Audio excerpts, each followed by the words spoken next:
My name is Kaya. I'm a second year vet student here at UQ, and I applied through Austrac about 2 years ago. So first year was, oh my God, quite a shock just to be able to move to the other side of the world at 21.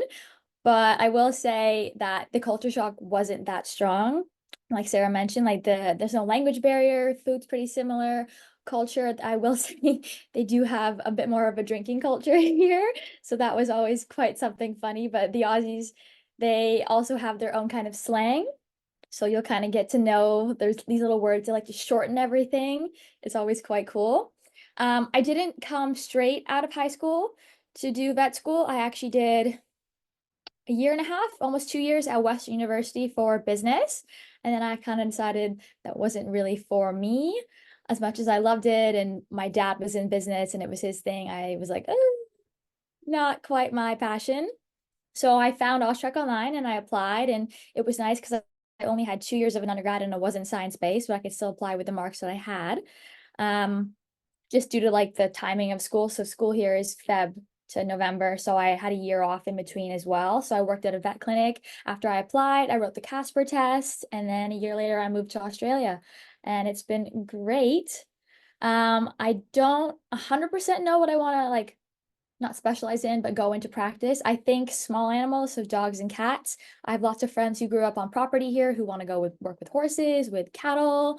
You kind of can do whatever. You get taught everything in school.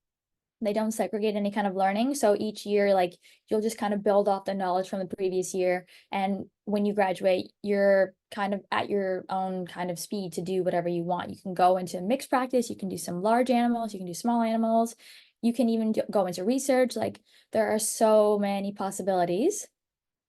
What else?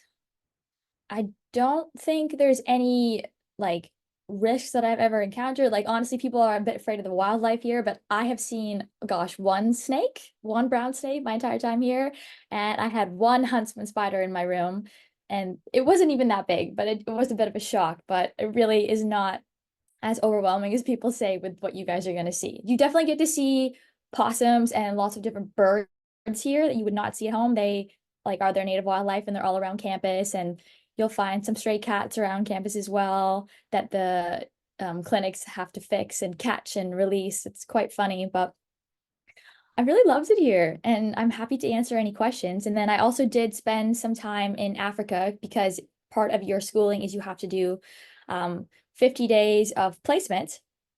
And I did 2 weeks of the optional kind of placement in a rehab center near Kruger Park. And then, yeah, the next slide would be perfect. Thanks, sir. So I spent 15 days with a few of my friends and we worked, it was unreal. This little lion here, her name is Nala, and she was one of the permanent residents at the rehab. She was great to look after. And then she had a brother named Nadu, and they were both kind of there forever. They had been raised or caught and raised by someone who was trying to rehab them. But unfortunately, with wildcats, the minute you put a bottle in their mouth, they're not up for release just because they've had some interaction with humans. Same with the cheetah.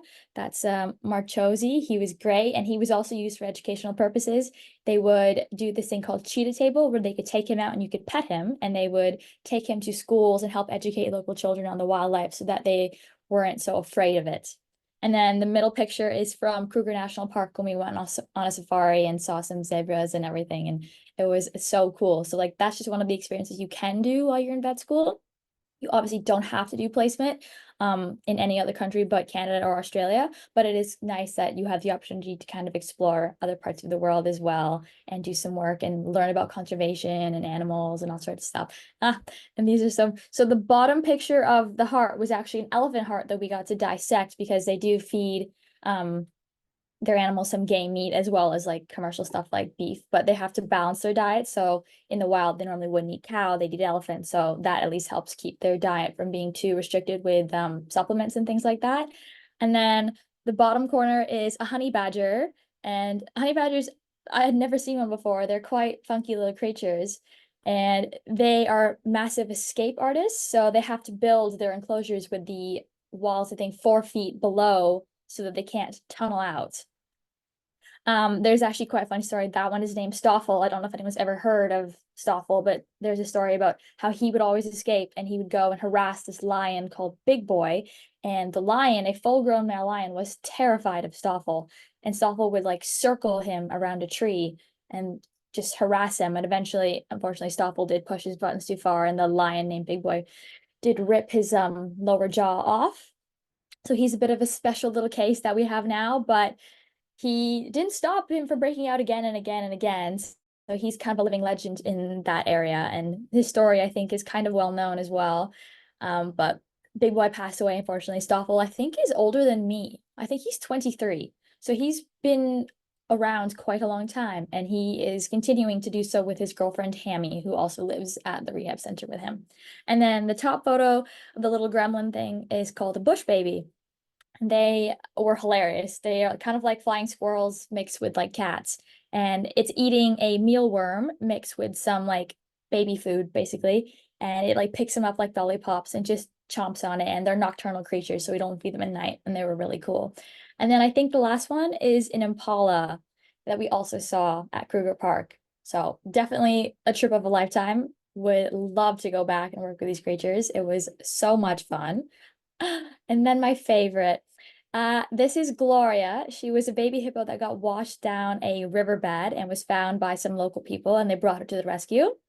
And then next to her is her support sheep, Mooney, who spends pretty much every single second with her. He was quite the crazy little guy. Unfortunately, he is male, so he was in the process of being castrated, but he did also try to hump Gloria several times, and poor Gloria was so offended. She kept knocking him over and running around, and then she'd have her own little pool that we'd go and sit with her. It was probably the best time of day. We'd have Gloria time from like an hour or 2 hours a day, and you just go and help feed her bottle, try to get her in the water to swim because baby hippos, they can't actually go to the bathroom unless they're in the water. So it's very enticing to try to get them in there when it was freezing. And then we would just sit in her pool and she'd look at us and go back to napping. It was always a bit chaotic, but she was quite sweet. And then I think for the next 6 to 7 months, she'll stay at that rehab facility. And then when she's a bit older and bigger and has put on some proper weight, she'll go and live with a bunch of other hippos and hopefully learn to be a hippo. And I think she'll be released because she's not a carnivore. So bottle feeding her doesn't negate the rule of like human interaction. She'll still grow up to be quite fearsome. And hippos are actually one of the biggest killers, not lions or anything like that. They are very dangerous animals. So she will eventually be returned to the wild and help breeding with her population. But yeah, best time ever. Loved it.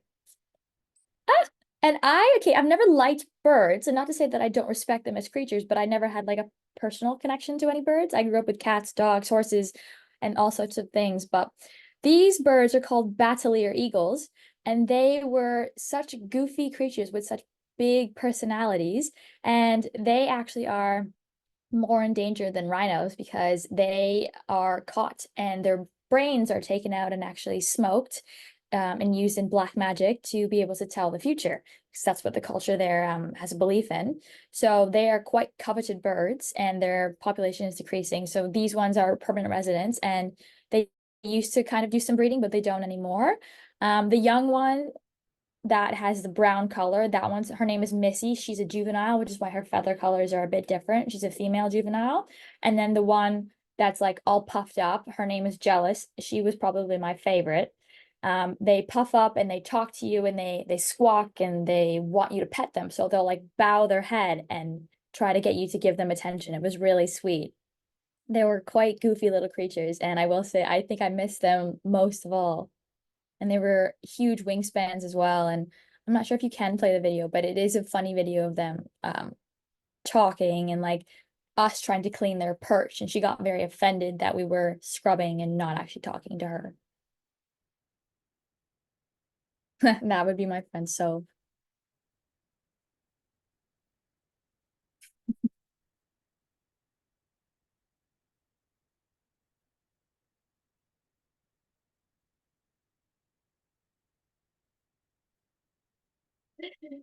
she was quite the character. And then there was another one also that's not photographed.